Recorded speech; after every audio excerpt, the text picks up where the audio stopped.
Terminada la fecha de eliminatorias del domingo pasado, conocimos a los cuatro de CONCACAF que están adentro del Mundial. Entiéndase que los primeros tres entran de manera directa y el cuarto es zona de repechaje. Canadá saliéndose del molde, por supuesto, sobre Estados Unidos, sobre México e incluso sobre Costa Rica. Rafa Puente, Fernando Palomo y Richard Méndez me van a acompañar en este panorama general de lo que ha dejado este octagonal cuando vemos que el equipo de John Herman ha sido la grata sorpresa, el primer clasificado ya directo que vuelve a un mundial 36 años después. La primera y última vez había sido en 1986 y cuyo seleccionador se convierte en el primer director técnico que no solo había clasificado a las mujeres, sino también a los hombres de un evento de fútbol de tal magnitud. Entonces, Richard, ¿qué puedes destacar? ¿Con qué te quedas de lo que ha sido Canadá en esta eliminatoria y con lo que puede ser en el Mundial? Bueno, esperemos que haga cosas interesantes porque va a ser el que alce la bandera más importante de lo que fue la eliminatoria en CONCACAF. Es decir, si hay que apostar por algún representante de la región, yo creo que Canadá parte con ligero favoritismo por encima de lo que han mostrado Estados Unidos y México en esta eliminatoria de la CONCACAF. Ahora, esto es también consecuencia no solamente del trabajo de Herman, que hay que recordar con las mujeres, ganó, por ejemplo, el torneo de los Panamericanos, ganó un bronce también en los Juegos Olímpicos. También esto es parte de lo que ha sido el trabajo de los clubes canadienses en la MLS, equipos como Toronto, como Vancouver, equipos también de la USL en su momento, o de la NASL como Ottawa Fury, han logrado sacar gran cantidad de los jugadores que hoy en día están en esta selección canadiense y que muchos de ellos, al igual que otros de Estados Unidos, cruzaron el charco y están jugando en Europa. Eso antes no se veía en el fútbol canadiense. Antes el futbolista canadiense pues no terminaba de trascender, no había jugadores con el nivel, por ejemplo, de un Tajon Buchanan que saltaba del MLS para irse al fútbol de Europa, un Alphonso Davies para convertirse en el mejor lateral izquierdo del planeta en un momento determinado cuando va al Bayern Múnich y sale campeón de Europa. Es decir, Canadá ha encontrado en lo que ha sido el trabajo de varios de sus clubes en la formación de talento y estos jugadores han logrado calar más allá de la MLS y han logrado irse a Europa. Eso con una estructura seria, que es lo que yo creo tiene muchos votos del lado canadiense, más allá de no ser un país que se le vea con favoritismo en el fútbol, ha logrado tener una estructura en su federación que le permite observar y hacer seguimiento a los jugadores que sean convocables para la selección de Canadá. Esto nos ha puesto a un nuevo competidor en esa lucha dentro de la CONCACAF. Yo no sé si Canadá pueda llegar y trascender de verdad en la Copa del Mundo, pero espero que dé un papel mucho más digno del que dio en 1986 en la Copa del Mundo de México, donde lo mejor que le recuerdo a aquella Canadá fue aquel partido que casi termina 0-0 ante Francia, una Francia que estuvo entre los cuatro primeros de aquella Copa del Mundo. De resto, aquella Canadá fue una selección que por cosas de la vida logró clasificarse un mundial, pero nada más, sin pena ni gloria. Esta selección por lo menos entusiasma porque son jugadores de conocimiento, de experiencia, de rodaje en el fútbol europeo, en algunos de ellos en nivel élite, y por supuesto ir a una Copa del Mundo con esos ingredientes, pues te debería hacer un poco más fácil el camino a la hora de preparar tus partidos. Y con la ilusión, con esa hoja de maple roja, con esa plantilla de jugadores que se la creen, Fer, después de golear a Jamaica 4-0 en Toronto, con la tambora, el resonar y los aplausos de su afición. Eso fue demasiado emocionante, ese momento. En verdad, todo eso que uno ve desde afuera, ¿lo están viviendo estos jugadores por dentro? Nada más que mirar las imágenes de Alphonso Davies en su canal de Twitch, siguiendo en vivo el partido que clasifica al seleccionado canadiense. Un gusto saludarles, además, antes de arrancar con todo. Hay una realidad, estamos hablando de un jugador que ya ganó la Champions con el Bayern Múnich, que ya ganó, bueno, la Bundesliga, que digamos, en algún momento con su corta edad se le ha dicho ya el mejor lateral izquierdo del mundo, ¿no? Y alguien que por razones de salud no ha podido estar en el último tramo de clasificación de su selección, está siguiendo su partido como cualquier otro canadiense amante del fútbol lo haría, pero lo hace ante los ojos de quienes le siguen, miles de personas que le siguen en sus redes sociales, y su primera reacción fue tan natural, tirarse al piso y lanzarse a llorar porque estaba consiguiendo el sueño de clasificar un mundial. Sin ir muy lejos de lo que ha dicho Richard, jugadores como él, jugadores como Alphonso Davies, hace 15 años estaban preguntándose con qué otra selección por el origen de sus padres podrían ellos llegar a jugar. Porque Canadá no era una selección para ir a competir. Canadá perdió hace, si no ando mal, unos 10 años, perdió 8-0 con Honduras en San Pedro Sula. Y creería que Alfonso Davies en algún momento se contempló o habrán contemplado con sus familiares qué otra selección podría aceptar a un jugador de semejante talento, ¿no? Y sin embargo, Canadá ya ofrece ese tipo de estructura para poder albergar el talento que producen. Antes, cuando clasificaron al Mundial del 86, era una camada de muchos jugadores que habían nacido fuera de las fronteras canadienses, que tenían mucho tiempo de trabajar juntos, porque cerca estuvieron de clasificar al 82 y que lograron el boleto de clasificación con esa camada. Bob Lenarduzzi es un jugador que me suena de aquel ciclo de jugadores. Pero este seleccionado canadiense se construye en base a mucho talento que ha crecido desde la cuna en el fútbol canadiense, y ese ya es producto de un modelo.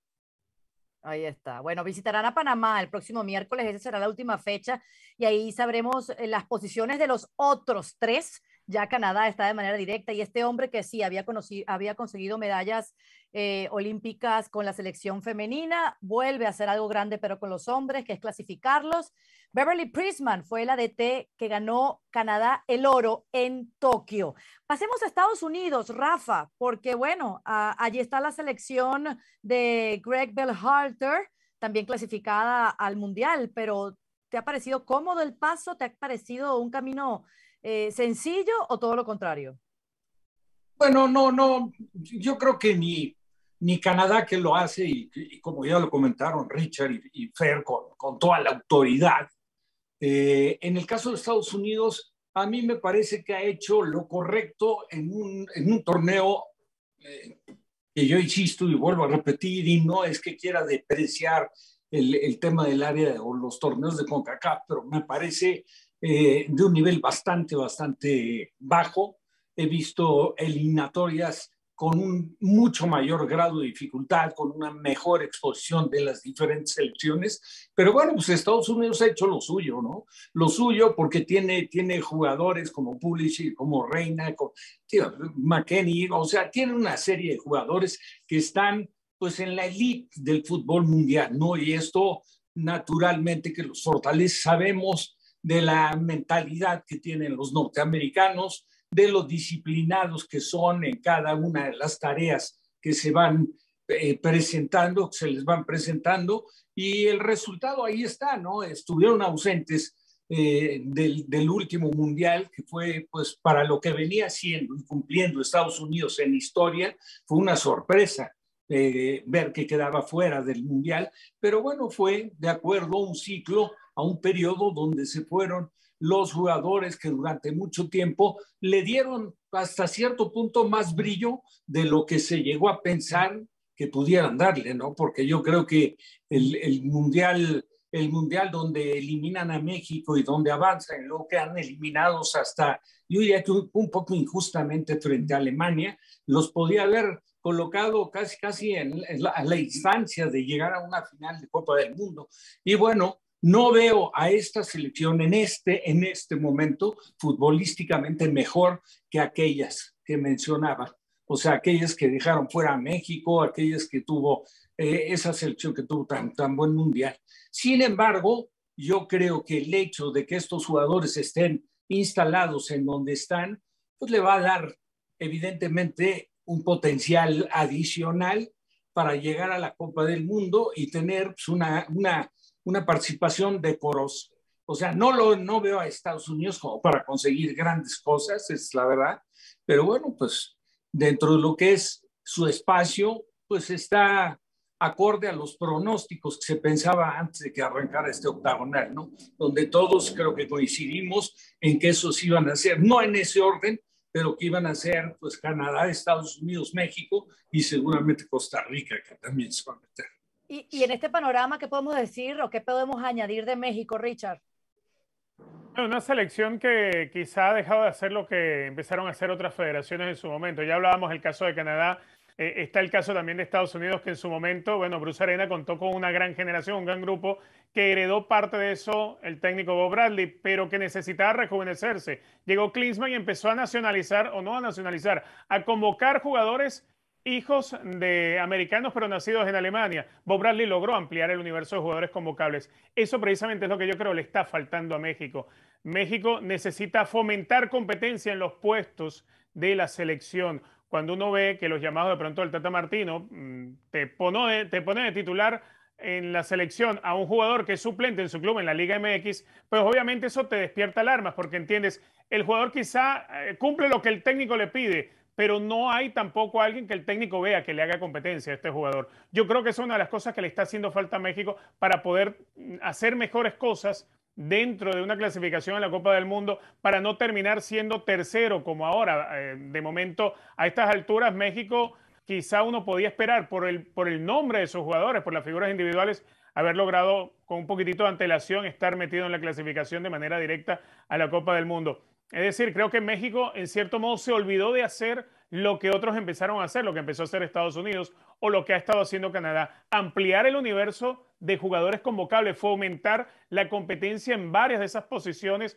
y empezar a tocar algunas vacas sagradas que tal vez ya deberían pues dar un pasito al costado. Ay, hablando de vacas sagradas, estamos viendo rumbo a Qatar lo que es la eliminatoria de CONCACAF y nos falta hablar de ese cuarto lugar, Costa Rica, que ha sido impresionante lo que ha hecho en los últimos partidos y cómo se metieron a ese repechaje. ¿Cómo ves a los ticos, Fer, ya para cerrar este panorama general?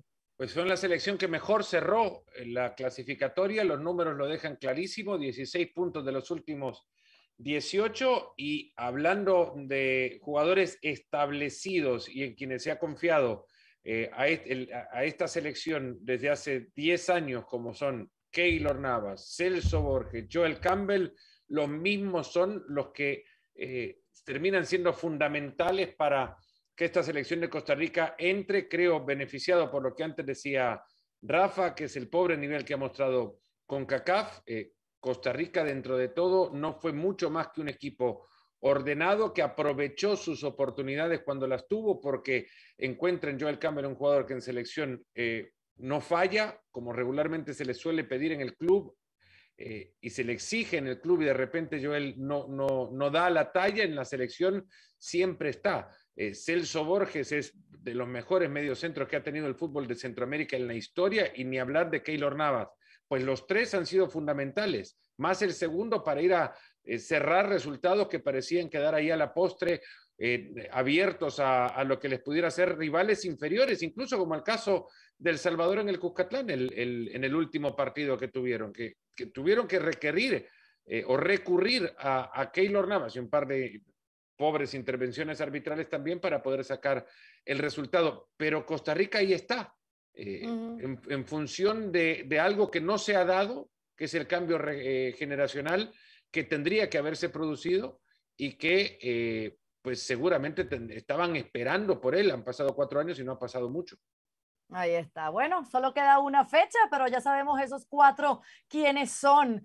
Que no haya sorpresas, por supuesto, sería bastante improbable los escenarios, pero así hemos cumplido con estas 4 selecciones que han hecho el trabajo: Canadá, Estados Unidos, México y Costa Rica.